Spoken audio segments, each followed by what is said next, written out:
ನಮಸ್ತೆ ವೀಕ್ಷಕರೇ, ಇವತ್ತು ನಾವು ದುರ್ಗಾಪರಮೇಶ್ವರಿ ವಾರಾಯಮ್ಮನ ಕ್ಷೇತ್ರದಲ್ಲಿ ಇದ್ದೇವೆ. ಈಗ ನನ್ನೊಂದಿಗೆ ಒಬ್ಬ ತಾಯಿಯ ಭಕ್ತರಿದ್ದಾರೆ, ಅವರ ಹತ್ರ ನಾವು ಈಗ ಮಾತಾಡ್ತಿದ್ದೇವೆ. ನಮಸ್ಕಾರ ಸರ್. ನಿಮ್ಮ ಹೆಸರು? ನನ್ನ ಹೆಸರು ರಾಧಾಕೃಷ್ಣ ಅಂತ. ನಿಮ್ಮ ಊರು? ಪುತ್ತೂರು. ಸರ್, ನೀವು ಈಗ ದುರ್ಗಾಪರಮೇಶ್ವರಿ ವಾರಾಯಮ್ಮನ ಕ್ಷೇತ್ರಕ್ಕೆ ಯಾರಿಂದ ಬಂದಿರಿ? ಯಾರು ನಿಮ್ಮನ್ನು ಕರ್ಕೊಂಡು ಬಂದಿರಿ? ಕರ್ಕೊಂಡ್ರೆ ನಮ್ಮ ಅಮ್ಮನ ಹುಷಾರಿರಲಿಲ್ಲ, ಅದಕ್ಕೆ ನಾನು ಡ್ರೈವರ್ ಕರ್ಕೊಂಡು ಬಂದು ನನಗೆ ನಿಜವಾಗಿ ಹೇಳಿದ್ರು ಅಂದರೆ ಇದು ನಮ್ಮ ಡ್ರೈವರ್ ಚಾಲಕ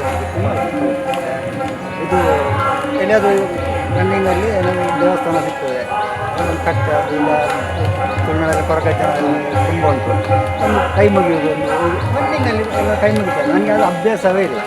ನೀವು ಕೈ ಮುಗಿ? ನಾವು ಕೈ ಮುಗಿ ಅದು ಅಭ್ಯಾಸವೇ ಇಲ್ಲ. ನಾನು ನನ್ನ ಅಷ್ಟೇ ಇರೋದು. ಇಲ್ಲಿ ಬಂದ ನಂತರ ಅವ್ರು ಬಂದು ಕರ್ಕೊಂಡು ಬಂದರು. ಹಾಗೆ ಒಂದು ಅದೇ ಹುಡುಗಿ ಹುಷಾರಿಲ್ಲ ಅಂತೇಳಿ ಅಲ್ಲಿ ಹಾಸ್ಪಿಟಲಿಂದ ಫೋನ್ ಬರ್ತಾಯಿತ್ತು, ಜೋರುಂಟು ಫೋನ್ ಬರ್ತಾಯಿತ್ತು. ಅದಕ್ಕೆ ನಾನು ಇಲ್ಲಿಗೆ ಬಂದಿದ್ದೇನೆ. ಅವರು ಹಾಸ್ಪಿಟಲಲ್ಲಿ ಇದ್ದಾರೆ. ಮತ್ತು ಇಲ್ಲಿ 5 ನಿಮಿಷದಲ್ಲಿ ಈಗ ಹೇಳ್ಬೇಕಂದ್ರೆ ಹೀಗೆ ಎದ್ದು ಮತ್ತು ಫೋನ್ ಮಾಡುವಾಗ ಖುಷಿಯಾಗಿದ್ದಾರೆ, ಸರಿ ಇದ್ದಾರೆ. ಹಾಗೆ ತುಂಬ ಖುಷಿಯಾದ ಏನೋ ಒಂದು ಇಲ್ಲಿ ಉಂಟು ಅಂತೇಳಿ ಮತ್ತು ತುಂಬ ಜನರನ್ನು ಕರ್ಕೊಂಡು ಬಂದೆ. ಒಂದು 30ರಿಂದ 40 ಜನರನ್ನು ಕರ್ಕೊಂಡು ಬಂದೆ. ಬಂದವರೆಲ್ಲ ಸರಿಯಾಗಿ ಒಂದು ಕ್ಯಾನ್ಸರ್ ಪೇಷಂಟ್ ಕರ್ಕೊಂಡು ಬಂದೇನೆ. ಲಾಸ್ಟ್ ಸ್ಟೇಜಲ್ಲಿ ಇತ್ತು. ಅದು ಕೂಡ ಅದು ಬೇರೆ ಯಾರಲ್ಲ, ನನ್ನ ಹೆಂಡತಿ ಅಣ್ಣ. ಅದು ಏನೋ ಇದು ಥೈರಾಯ್ಡ್ ಅಂತ ಹೇಳ್ತಾರಲ್ಲ, ಆ ಥರ ಆಗಿ ಜೋರಿತ್ತು, ನಡಿಲಿಕ್ಕೆ ಆಗ್ತಾ ಇರಲಿಲ್ಲ. ಅವರನ್ನು ಇಲ್ಲಿ ನನ್ನ ಖರ್ಚಲ್ಲೇ ಕರ್ಕೊಂಡು ಬಂದೆ. ನಾನು ತುಂಬ ಜನರನ್ನು ನನ್ನ ಖರ್ಚಲ್ಲೇ ಹೆಚ್ಚಾಗಿ ಕರ್ಕೊಂಡು ಬಂದೆ. ಕಾರ್ ಪುತ್ತೂರಿಂದ ಬರಬೇಕಾದ್ರೆ ಒಂದು 2,000 ಬಾಡಿಗೆ ಕೊಡಬೇಕು. ನನ್ನ ಖರ್ಚಲ್ಲೇ ಕರ್ಕೊಂಡು ಬಂದಿದ್ದೇನೆ ತುಂಬ ಜನ. ಹಾಗೆ ಅದು ಕೂಡ ಅಷ್ಟೇ, ಅಲ್ಲೇ ಇಲ್ಲಿ ಕ್ಷೇತ್ರದಲ್ಲಿ ಆವಾಗಲೇ ನಿಲ್ಲಿಸಿದ್ದಾರೆ. ನಡೀಲಿಕ್ಕೇನೆ ಆಗ್ತಿರಲಿಲ್ಲ, ಮಲಗಿದ್ದಲ್ಲೇ ಇದ್ದರು. ಸೊ ಈಗ ನೀವು ಕ್ಷೇತ್ರಕ್ಕೆ ಬರ್ತಾ ಇದ್ದೀರ, ನಿಮ್ಮ ಜೀವನದಲ್ಲಿ ಏನಾದರೂ ಬದಲಾವಣೆ ಆಗಿದೆ? ತುಂಬ ಬದಲಾವಣೆ ಉಂಟು ನಮ್ಮ ಜೀವನದಲ್ಲಿ. ನೆಮ್ಮದಿ ಉಂಟು. ಮತ್ತು ನಾನು ಡ್ರೈವರ್ ಹೇಳಿದ್ದಲ್ಲ, ಬಿಸಿಲಲ್ಲಿ ನಾವು ಕೆಲಸ ಮಾಡೋದು. ಹಾಗೆ ಕಿಡ್ನಿ ಸ್ಟೋನು, ಆ ಸ್ಟೋನು, ಈ ಸ್ಟೋನ್ ಅಂತ ಎಲ್ಲ ಇತ್ತು. ಈಗ ದೇವರದಲ್ಲಿ ಏನಿಲ್ಲ, ಒಂದು ಜ್ವರ ಶೀತ ಬಿಟ್ಟರೆ ಬೇರೆ ಯಾವುದೂ ಇಲ್ಲ. ನಾವೀಗ ಬೇರ್ಪಟ್ಟು ನಿಮ್ಮ ಕ್ಷೇತ್ರದ ಜೀರ್ಣೋದ್ಧಾರ ಸಮಿತಿಯಲ್ಲಿ ತುಂಬ ದೊಡ್ಡ ಜವಾಬ್ದಾರಿ ಕೊಟ್ಟಿದ್ದಾರೆ.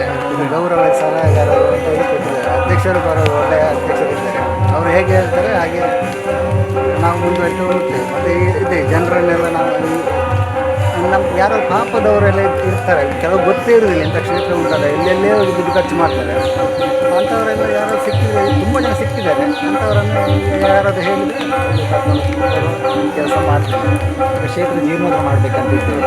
ಮುಂದಿನ 1 ವರ್ಷದಲ್ಲಿ ಕ್ಷೇತ್ರ ನಿರ್ಮಾಣ ಆಗಬೇಕು. ಅದರ ಬಗ್ಗೆ ನಿಮ್ಮ ಏನು ಓಡ್ತಾ ಇದೆ, ಏನು ಮಾಡ್ಬೋದಂತ ಗೌರವ ಈಗ ನೀವು ಸಲಹೆಗಾರ ಕೊಟ್ಟಿದ್ದಾರೆ, ಅದರ ಪ್ರಕಾರ ನಿಮ್ಗೆ ಏನು ಯೋಚನೆ ಬರ್ತದೆ?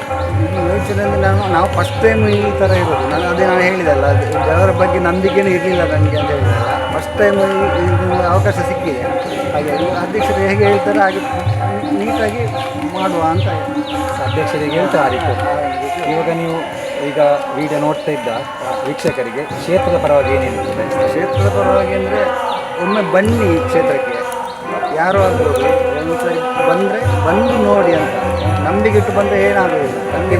ನನಗೆ ನಂಬಿಕೆ ಇರಲಿಲ್ಲ, ಬಂದು ನಂಬಿಕೆ ಬರುವಾಗೆ ಆಗಿದೆ. ಹಾಗೆ ನಂಬಿಕೆ ಇಟ್ಟು ಬನ್ನಿ, ಎಲ್ಲರಿಗೂ ಒಳ್ಳೆಯದಾಗುತ್ತೆ ಖಂಡಿತ.